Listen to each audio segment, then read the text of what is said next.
Air ticket prices are going up and will likely remain so in the next few days. With Go First going to NCLT, the aviation sector is reeling under reduced capacity and as a result, rise in airfare. Now, flight ticket prices have increased by as much as 50% on certain travel routes. This has come as a surprise to many. Why? Because the market share of Go First that went under was just 7.8%. Why are then ticket prices up more than 50%? We hope to find out during the course of our show. Remember, bogged down by acute financial crisis, Go First halted its operation and went to NCLT for insolvency resolution. Now, Go First was operating 200 flights a day on some of the most busiest routes in the country and was among the top 5 airlines in India, just behind Indigo and Tata Group-backed airline Air India Vistara. On the show, what's driving airfare and future of aviation sector with limited players. Joining us at this point in time is Amit Singh, who's an aviation expert. With me is my colleague Soumalya Santikari. Before we discuss as to what's happening in the aviation sector, don't forget to click the bell icon and subscribe to News9. Soumalya, coming to you first. This is a constant pressure point for people who take to flights, people who want or are ambitious about taking flights from point A to point B. Air ticket prices have in fact significantly surged in the past couple of days. Yeah, and this was expected, Shweta. I mean, with the unfortunate grounding of Go First Airline, with limited number of players in the sector now present, and no matter how much bullish the projections are made for the sector, limited airlines means obviously limited choices for customers, limited routes, and if people have to go out or make plans, obviously, and if there's a cancellation or the airline goes bust, obviously the ticket fares on those routes go up, and that is what we are seeing at this moment. And with peak travel season coming ahead and people have their plans lined up on last moment changes, obviously will result in their budgets going haywire. Okay. Captain Amit Singh is also joining us at this point in time. So I want to, begin by asking the most important question that perhaps is going through everybody's mind, and that is, we understand that Go First is with NCLT at the moment. They are, of course, hoping that the petition will be heard sooner rather than later. But they were just holding about 7.8% of the market share, whereas we're seeing a surge of as much as 50% in the airfare. Now, one of my colleagues who happened to book a flight to Kashmir had to pay 10,000 prior to Go First going under, now had to pay about 18,000, which is approximately 60 to 75% rise. How do you justify and what are the reasons for these price hikes? Because they seem too high by every standard. Yeah, so we need to understand how the prices are, or rather deconstruct the prices. These fares, what we were seeing earlier, were highly or deep discounted fares. These are not the realistic fares. If you calculate the cost of fuel, which is almost 50%, the cost of the ticket, then you have parking charges, navigation, passenger service fees, security. So all these, if you take the real cost, it will be much higher than what is prevalent. So what is done is that an airline breaks down the fares into about, say, 13 buckets, they say, from the lowest, the minimum fare, to the maximum fare. So, for example, on a Delhi-Bombay sector, the minimum fare could be 2,500, maximum could be 30,000. So it depends on the revenue management software because the airline wants a particular yield for a flight. So initially, if the flights are going empty or the seats are empty, the software will automatically bring the prices down so that more people book. As the booking keeps going high and they realize that the yield is coming closer, they started to increase the price of the tickets. But as I told you, there are 13 buckets. So the highest bucket would be on sectors like Ladakh, Srinagar, and Dharamshala, Port Blair. These are places where there is a very high demand and people are willing to pay. So that is why the airlines are cashing in. Airlines will not cash in on a sector where the numbers are more. So here the flights are less, so they want to make the maximum yield out of it. Go Air had the maximum flights on Ladakh, Srinagar and Port Blair. So that were their high bucket flights. wherein they would charge the maximum. So are the other airlines doing so. So it is not a surprise that prices on these sectors are high and going higher because Go Air has pulled out of these sectors. On a Delhi-Bombay sector, it will not make much of a difference because Go contributed much less to that sector. Okay. So that but the is Delhi-Bombay basic, is deconstruction of the price. also a route that has seen some sort of surge in prices. Yeah, but not as much as these sectors like Leh, Srinagar and Port Blair. Okay. Because you have alternates available. Where there are alternates available, you cannot go beyond a certain limit. But places like Dharamshala, where only 2 airlines fly, they can charge anything. The top bracket or the highest bucket they can charge to get maximum, because they know that tourist season is coming. The holiday season will start May, June, and people are willing to pay whatever price, the highest bucket. So they will like to make, or rather cover up their losses from the previous season, wherein they were giving deep discounted fares. So that is why if you purchase in advance, the prices will not be as high, but on certain sectors, they will still remain high. Okay. You know, this actually brings us to a larger question, that is, government wants to make sure that more and more people are taking to flights. We want to have more smaller towns, tier 2, tier 3 cities connected with flights, and we have now full-fledged airports in many of these cities under Udan scheme as well. How does this fall in line with the vision of having more people take to airs if the flight tickets are going to be this high? Well, the first thing is we need to have a roadmap, a new roadmap for, or rather a vision, what we can follow or construct. The Udan scheme has limited the fare prices to 2,500. So an operator might not be, it may not be viable for an operator to continue operating. That's why we have seen in the past that airlines start on Udan scheme and then shut down later. So these are all loss making. The state and the center have to compensate the airlines for the losses. But we see that Indigo is the largest airline. It is a low cost. Go Air called itself ultra low cost. Or even if you say low cost, SpiceJet is a low cost. So we have more of low cost airlines in India, but the infrastructure does not meet the low cost requirements. The infrastructure is for a full service carrier. The terminals we have, we don't have dedicated low cost terminals wherein the overheads are less for these airlines, or dedicated airports like we have abroad.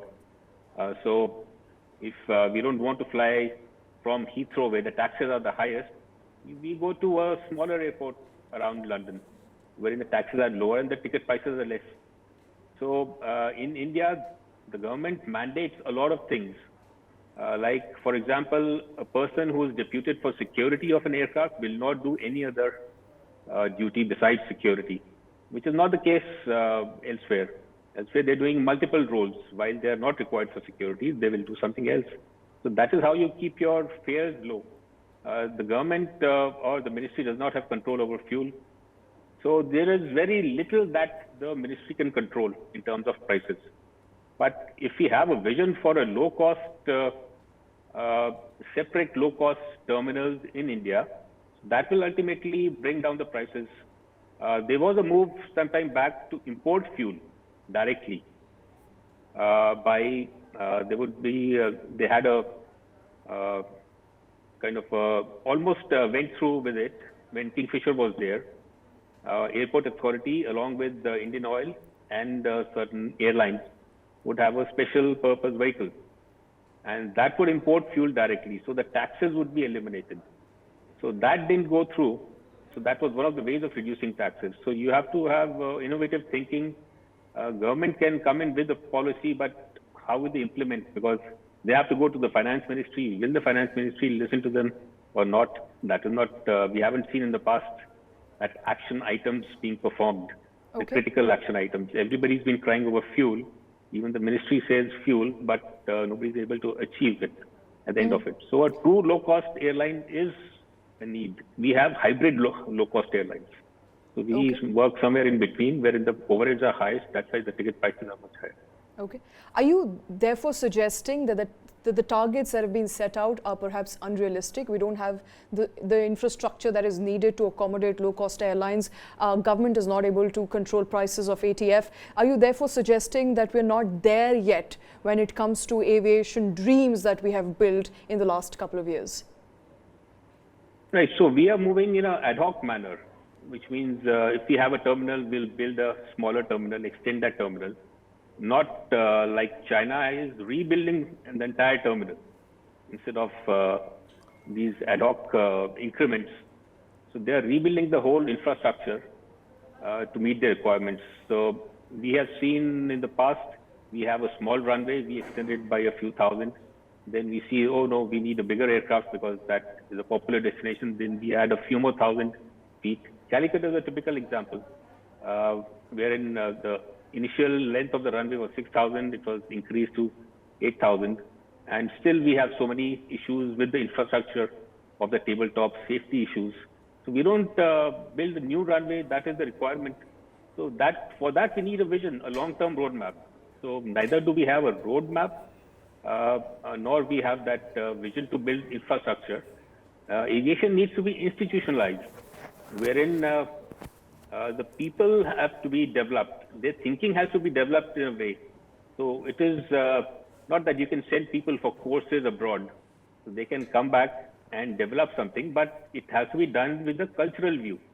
Like the airports we have in India, they're just metal and glass. So that does not reflect the cultural identity of India. Okay. So an airport is a gateway where people arrive and they should get an essence or feel of what India is. But at Indian airports, except for Bombay, wherein you get to see some artwork and a bit of culture, Delhi is a total disaster. It is just glass and metal. Okay. So how do you want to build? Let me get in my colleague Soumalya here. Very, very strong words coming in there from Amit. And one key takeaway is that we have a missing roadmap. I would like to slightly disagree. I think we do have a vision. What we don't perhaps have is the implementation of it. And our empty tier 2, tier 3 airports are going to tell you a tale of a grand vision not meeting expectations because nothing was actually practically possible, especially in this case where we have a limited few airlines operating a more, sort of a duopoly at this point, if I may say so. One more low-cost airline there, so 3 big players, and literally eating away the competition that we have. And that does not present a lot of options for people like us or in general, who have dreams and aspirations of taking to air.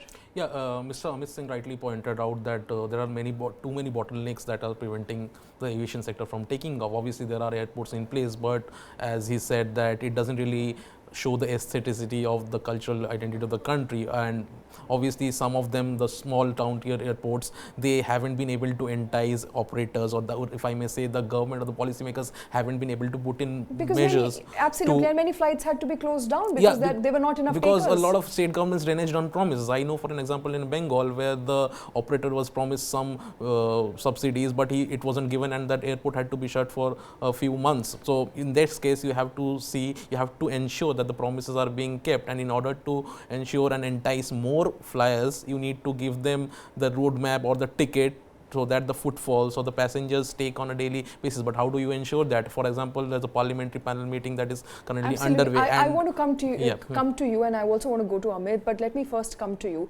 One of the big reasons why people are not taking flights is, let's admit it, it's easier to take a train, take a bus, or even take a roadway bus to the said destination if you're traveling within the state, even interstate.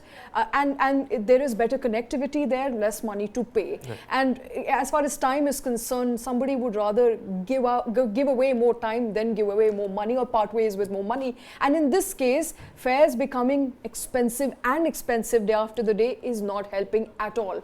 What is government doing about it? Yeah, the government has to step in at some point of time, because obviously if I have to book a ticket to Mumbai or Delhi or to Ladakh, or for that matter, if I'm not going there for a holiday, then my budget goes for a toss, because at this point it is completely out of my reach, or for any person seeking to go with his family or for an urgent trip. In that case, the entire situation of having a flight or booking a ticket in an emergency situation, that the current situation really shows that it is out of hands of the common man, because he has to pay through his nose. In this case, the government and the regulator has to step in, because they go first had a summer schedule, and obviously now it is not in a position to operate Meet those its flights. So what do you do absolutely. about those planned tickets or those planned vacations that were supposed to take place? Here the common man is left high and dry. Absolutely. Common man left high and dry. And in fact, Shomala, we're given to understand a meeting is currently underway. All regulators, the Ministry of Civil Aviation is meeting with authorities to decide and discuss if there should be a capping on price. Yeah, with the Manipur situation on the boil, and obviously flight tickets from that region also shooting through the roof, the government realizes that it is time they need to rein in on these prices, because obviously it's a dire situation over there. And not only Manipur, obviously you see Delhi Mumbai flights going over 15,000, which means it's a matter of concern, and the social media is uproar and a buzz with how they are having paid, have to pay through their noses to get a common ticket on a domestic airways, forget about international tickets. Absolutely. So you can imagine if someone has to book a ticket right now, how he is going to do that if he has limited funds in place. Okay. And this is interesting because it's easier for me today to travel abroad, Amit, as opposed to travel within the country, because the ticket prices are way higher if I were to go to Mumbai as opposed to if I were to go to a neighboring country down south, one of these island nations. So it basically tells you a tale of a country that is very, very ambitious but hasn't been able to meet consumer expectations of the audience, and that essentially is cheaper tickets. What can government do at this point in time? We understand a meeting is underway to decide to cap pricing, but how much of it is possible? So that is the easiest way to cap prices, but for a businessman, the business has to be viable. The businessman has to make the ends meet. By capping the prices, you're putting the businessman in a corner. Why should they keep taking losses because your policies or you don't have a roadmap? So, like I said, if Delhi can have two low-cost terminals on the west or the east, so instead of catching a train, people can walk to the airport within 10, 15 minutes, board an aircraft and fly off. That would be more comfortable and viable than waiting in queues for 2 hours and then for a 1 hour flight to Chandigarh. So that doesn't make sense. So the government has to do some rethinking on all these aspects. So yes, we can have mega plans of making India the hub of aviation, buying wide body aircraft, but within India, you have to develop a different infrastructure for hub and spokes. So smaller airports can feed the bigger airports, but we should have that infrastructure of smaller airports near the big cities also, because maximum population is concentrated around the cities. So Delhi needs about 2 or 3 smaller airports, north, east or west. Similarly, other places like Bombay needs another one. So that kind of a roadmap needs to be built. Infrastructure is required. They're building or reopening airports, but you cannot just blindly reopen airports and then shut down, because that needs a lot of investment. Like in the Northeast, a lot of airports have been opened. I'll give an example of how that collaborative decision making is not happening. We spent millions in launching satellites to make the Indian navigation system. So we launched those satellites, built that navigation system, then we approached the operators that we have this, and we issued a card from this year onward, you will start using. Okay. But the operators still haven't started using. They said, you never consulted us. Because we'll have to get our aircrafts refitted with those, the transmitters, the receivers and all. So that will cost a lot, rewiring and all. So that the satellite system is lying idle. It's a waste, millions of dollars up in the sky. So the Gagan is hasn't taken off as yet to the full capacity. Whereas it would have been better if everybody was taken together. So that is why, if we are building airports, then we have to look or ask people that what is your requirement, and then start building infrastructure for the long term, rather than coming from the top that yes, we have opened 100 airports. That is good to make headlines, but not for business. Okay. Similarly for alternate fuels and all, so that there is a technology, but the current technology is very expensive. the alternate biofuel. So that also needs to be looked at. Ultimately, it is electric or hydrogen. So what are we doing in that aspect? At least the ground support systems, the vehicles running on ground, they can be converted to biodiesel or alternate fuels. Okay. That can be made mandatory. That doesn't need much investment.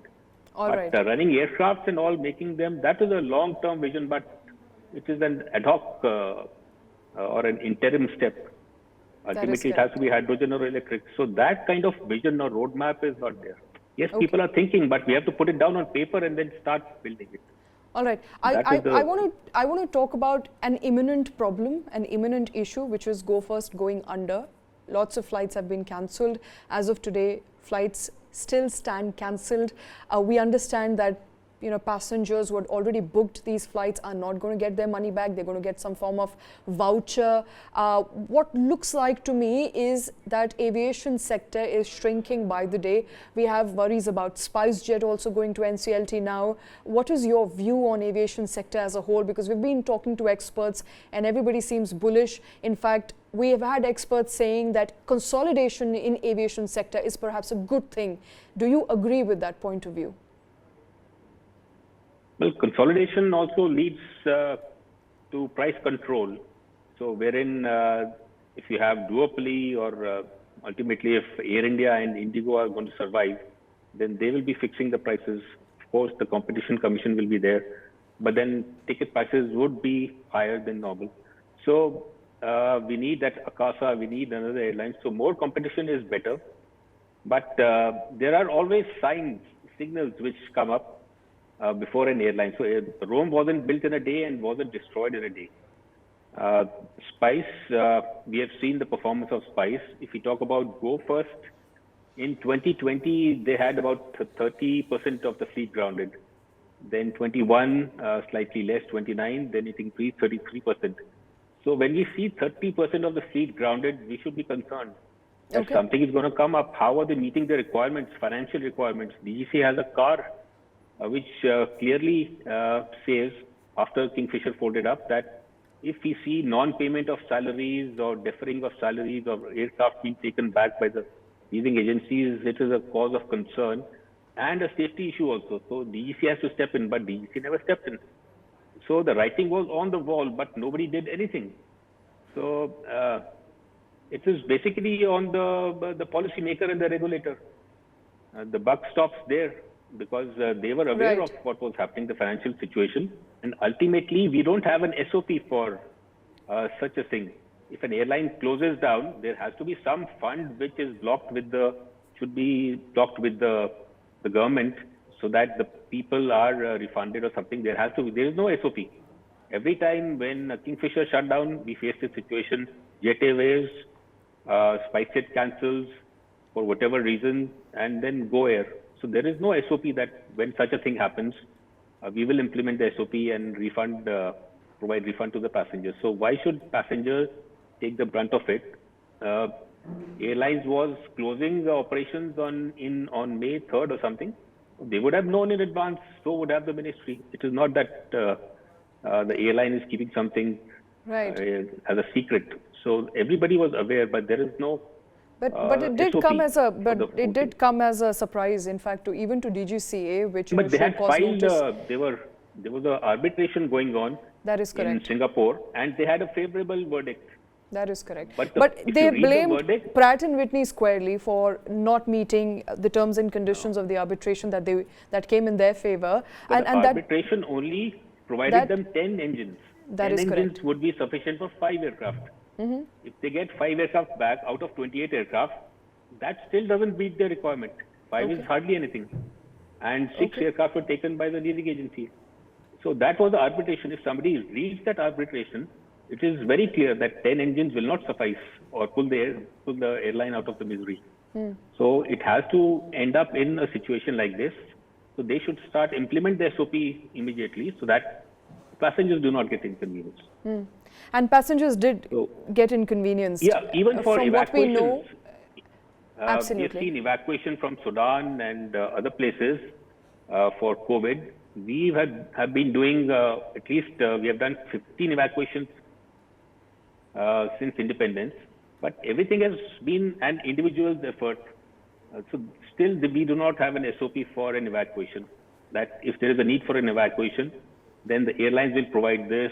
So everybody tries to contribute, and we try to have a person who takes the credit of it or whatever. Okay. But Do you know, there is no SOP. I'm It running should be short on implemented. time, Amit, so I'm just going to come to you with my last question, and that is Pratt and Whitney. We understand Go First has squarely blamed Pratt and Whitney for not meeting expectations, for not living up to the terms and conditions or what they signed, and when they signed up with with Go First and this agreement that had been arrived. So my question therefore to you is, because Pratt & Whitney is also used actively by Indigo and other low-cost carriers in this country, can we expect more trouble in the future? Or do you think Pratt & Whitney, because it treats every customer differently, and with Indigo they have a bigger fleet, there is going to be different terms and conditions, and perhaps that's never going to come up as a problem? Or do you see this problem continuing if Pratt & Whitney does not meet expectations?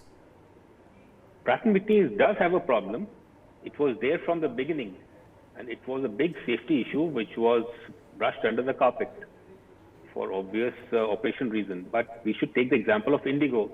At some point of time, they decided to switch the engine manufacturer. They switched to CFM engines and decided not to go ahead with Pratt & Whitney. So they did a smart move.